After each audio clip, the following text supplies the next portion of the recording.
Have you heard the concept of triad pairs? I love the triad pairs because it's a way of like bringing out very specific sounds out of the chord.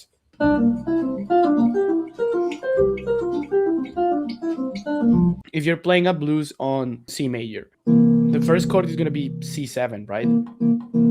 Then if you take the B flat major triad and the C major triad and you play those two triads over the C chord, that's a great sound that you can bring up. These two triads would be from F major, right?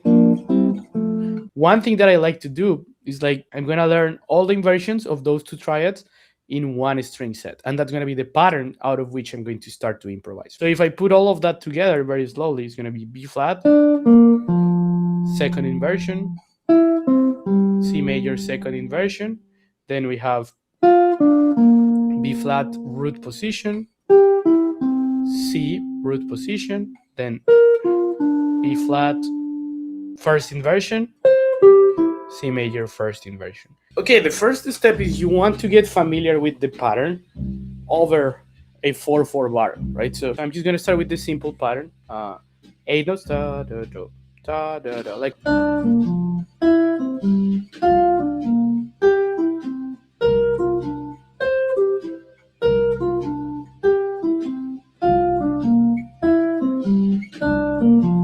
Right?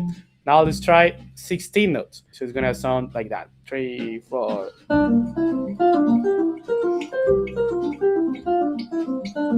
And now let's try to think about like more musical applications of these. Let's check out like some phrases. I think that's always the best part.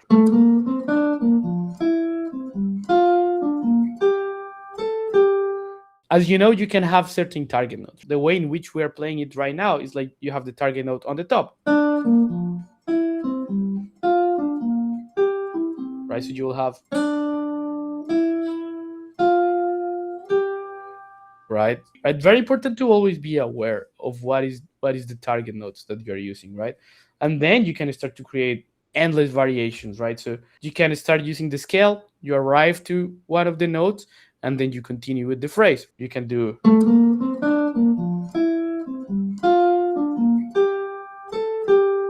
right? And I always like to play rhythms, like you can also play steady subdivision, but at least the type of music that I like, players like Wes Montgomery or like Peter Bernstein, whenever they are doing these patterns, they don't play always the same subdivision. So they would play things more like, varying the rhythms. So it would sound more like this.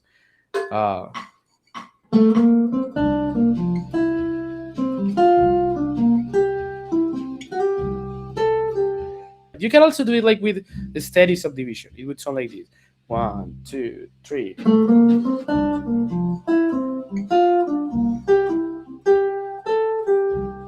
This is just one example. You can create so many variations of this, right? Cool. Now over the same chord, C7, you can play G flat major and A flat major. And this is going to give you an altered sound, right?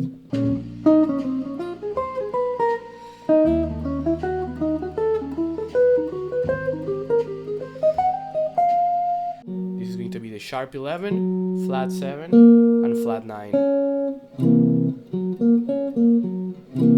And then this is going to give you the flat 13, this is the 1, and this is the sharp 9. And now let's keep the top note as the target note, and let's do a pickup using the triad to get there. Then it's going to sound like this. We'll have to start in the 4. 1, 2, 3, 4. 1, 2, 3, 4. 1, 2, 3, 4. 1, 2, 3, 4. 1, 2, 3, 4. 1, 2, 3, 4. Very important to learn all your triads this way, right? You pick one of the notes from the triad as the target note, and then you use the other notes as the secondary notes, and then you target that note. This is a cool exercise, You can use any of the notes within the triad, right? So let's use the middle note. This is an interesting one, right? So, right, it's gonna be 1, 2, 3, 4. 1, 2, 3, 4. 1, 2, 3, 4. 1. Now we have a different set of target notes, right? My target note is gonna be this.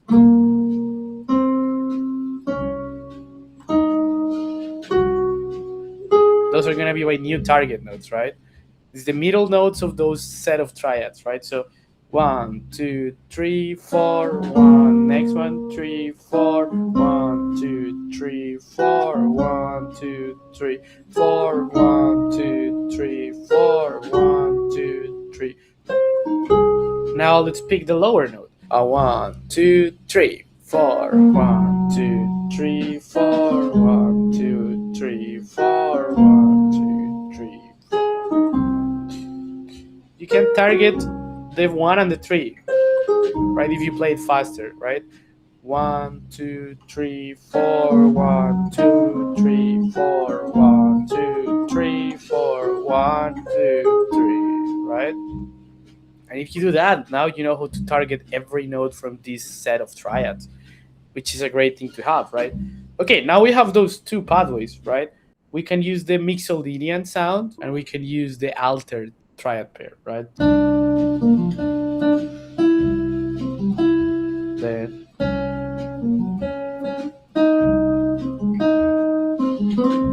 so now you can combine the two of those, and then it's like if you have a blues like this, if you check out the form of these blues, the first 4 bars is going to be C7, and then we go to the next section of the blues, which is F7, right?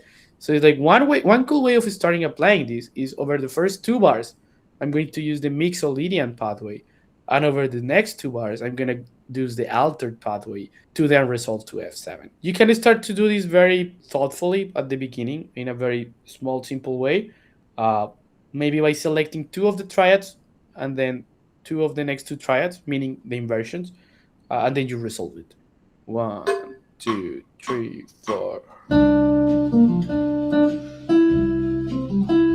Then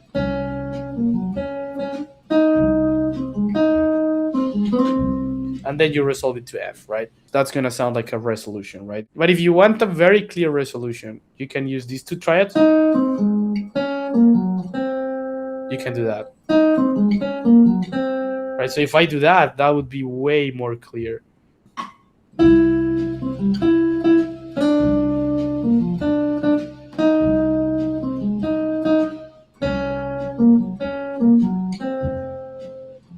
Right, that resolves to F. You can get more creative the more you get used to these. You can start combining it with the scales, right?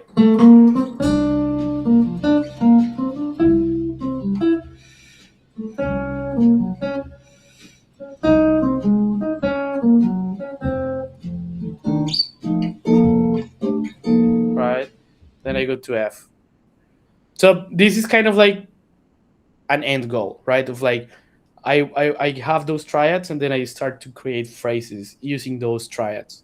The goal here is you can find like 2 triads that work over any chord.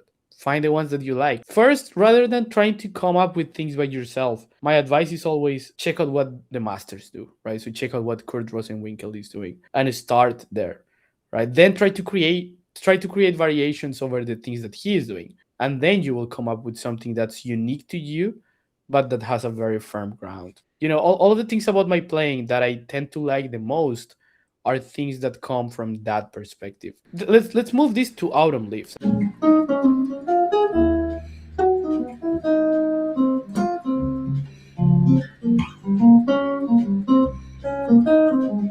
Right, that's it. Let me show you what I'm doing here. Right, so it's like if I'm over E flat, I have to go a tritone up. You can just look at the guitar. This is how a tritone looks. That's my first triad. Basic shape. Root position. Same triads that we were using. Right, and then I just go a whole step up. Right, so the phrase that I'm trying to do is like, right, so like, I like that phrase. So if you like these ideas, check out my free masterclass. There I explain the framework that will allow you to plug in all of these ideas into the songs that you already know, so you can have a framework upon which you can build the vocabulary that you already have.